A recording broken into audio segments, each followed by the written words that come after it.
भतार कैसे धरले बा पूछो न यार का करले बा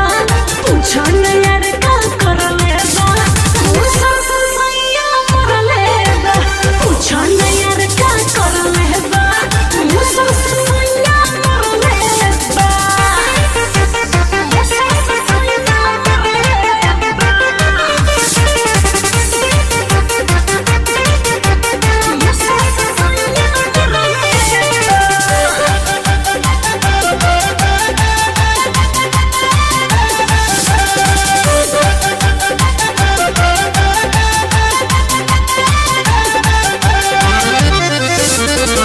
बाबी बदलल बॉडी के रौनक सोखी गइल गलिया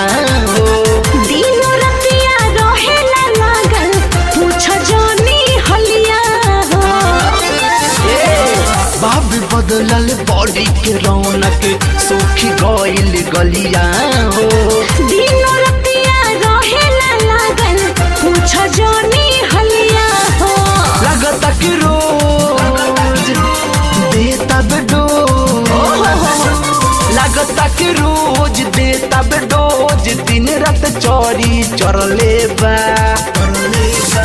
पूछो न यार का करले बा पूछो न यार का करले बा मुसर से सैया मरले बा पूछो न यार का करले बा मुसर से सैया मरले बा मुसर से सैया मरले बा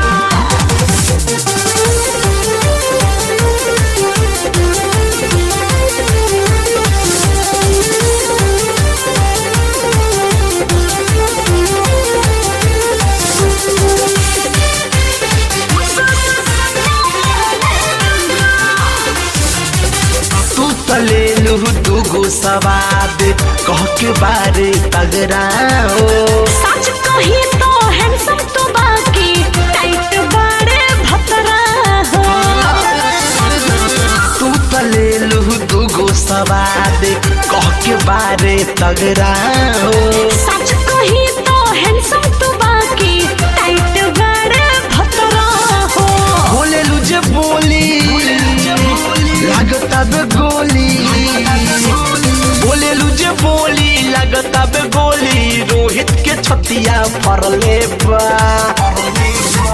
पूछो न यार का करले बा पूछो न यार का करले बा मुसर से सैया मरले बा पूछो न यार का करले बा मुसर से सैया मरले बा हमरा के छोरी चली गइलु गोरी